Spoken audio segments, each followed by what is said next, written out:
कौसल्या सुप्रजा रामपूर्वा सन्ध्या प्रवर्तते। उत्तिष्ठ नरसार्दूला कर्तव्यं दैवमाह्निकम्। उत्तिष्ठोत्तिष्ठ गोविन्द उत्तिष्ठ गरुडध्वजा। उत्तिष्ठ कमला कान्ता त्रैलोक्यं मङ्गलं कुरु। मातः समस्तजगतां मधुकैटभारेः वक्षो विहारिणि मनोहर दिव्यमूर्ते। श्रीस्वामिनि श्रितजनप्रियदानशीले श्रीवेङ्कटेश दयते तव सुप्रभातम्। तव सुप्रभातमरविन्दलोचने भवतु प्रसन्नमुखचन्द्रमण्डले। विधिशङ्करेन्द्रवनिताभिरचिते वृषशैलनाथदयते दयानिधे। अर्त्यादिसप्तऋषे समुपास्य सन्ध्याम् आकाशसिन्धुकमलानि मनोहराणि। आदाय पादयुगमर्चयुतं प्रपन्नाः शेषाद्रिशेखर विभो तव सुप्रभातम्। पञ्चाननाब्जभव षण्मुखवासवाद्याः त्रैविक्रमादिचरितं विबुधास्तुवन्ति। भाषापतिः पठति वा सरशुद्धिमारात् शेषाद्रिशेखर विभो तव सुप्रभातम्।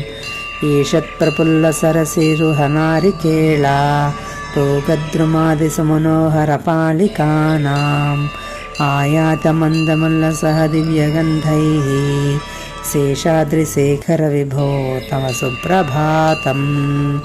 उन्मील्य नेत्रयुगमुत्तमपञ्जरस्थाः पात्रावशिष्टकदलीफलपायसानि भुक्त्वा सलीलमदकेलुषुकाः पठन्ति शेषाद्रिशेखर विभो तव सुप्रभातम्।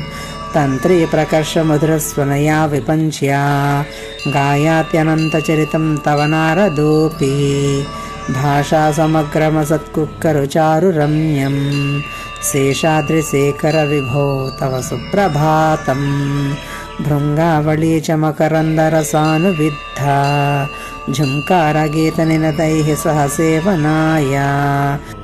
निर्यात्युपान्तसरसी कमलोदरेभ्यः शेषाद्रिशेखर विभो तव सुप्रभातम्।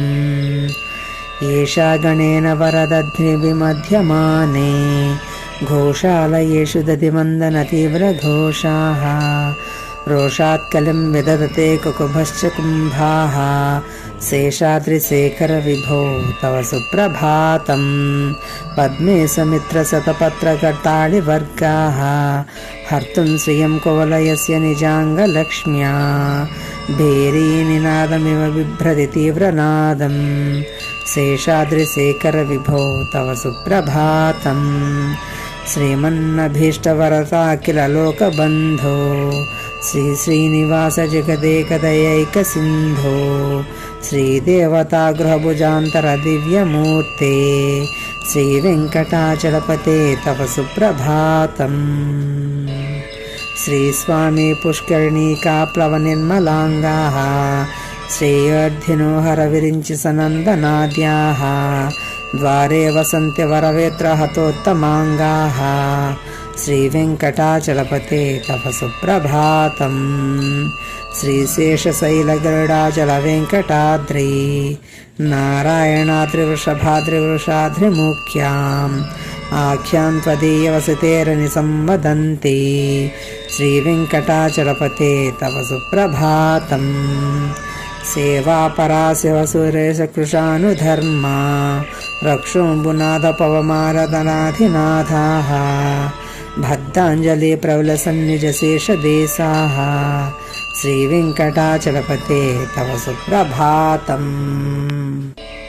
धाटीषु ते विहगराजमृगाधिराजनागाधिराज गजराजहयाधिराजाः सस्वाधिकारमहिमाधिकमध्ययन्ते श्रीवेङ्कटाचलपते तव सुप्रभातम्।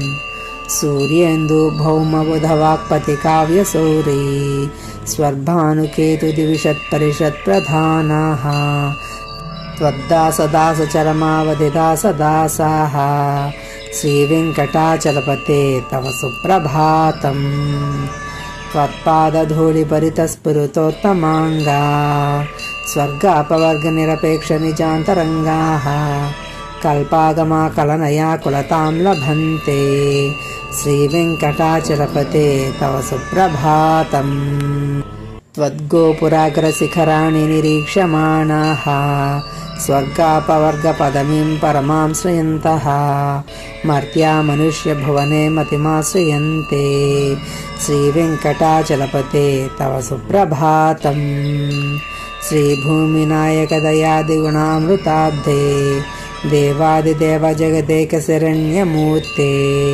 श्रीमन्ननन्तगरुडाधिविरचिताङ्घ्रे श्रीवेङ्कटाचलपते तव सुप्रभातम् श्रीपद्मनाभपुरुषोत्तमवासुदेवा वैकुण्ठमाधव जनार्दन चक्रपाणे श्रीवत्सचिह्नशरणागतपारिजाता श्रीवेङ्कटाचलपते तव सुप्रभातम् कन्दर्पदर्पहरसुन्दरदिव्यमूर्ते कान्ताकुचाम्बुरकुट्मललोलदृष्टे कल्याणनिर्मलगुणाकरदिव्यकीर्ते श्रीवेङ्कटाचलपते तव सुप्रभातम् मीनाकृते कमटकोलनृसिंहवह्निन् स्वामिन् परस्वधतपोधनरामचन्द्रा शेषां स रामयुधनन्दनकल्किरूपा श्रीवेङ्कटाचलपते तव सुप्रभातम्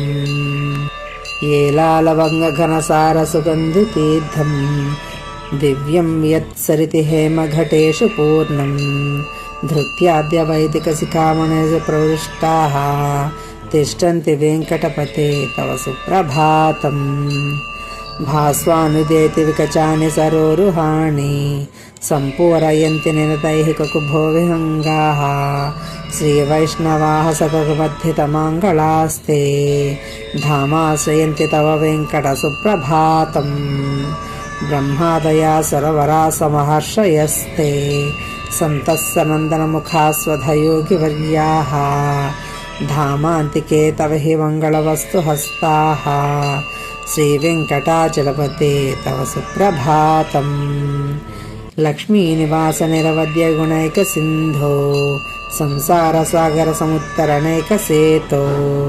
वेदान्तवेद्यनिजवैभवभक्तभोग्या श्रीवेङ्कटाचलपते तव सुप्रभातम् इत्थं वृषाचलपतेर्ह सुप्रभातम् ये मानवाः प्रतिदिनं पठितुं प्रवृत्ताः तेषां प्रभातसमये स्मृतिरङ्गभाजां प्रज्ञां परार्थसुलभां परमां प्रसूते श्रीवेङ्कटेश्वर सुप्रभातं समाप्तम्।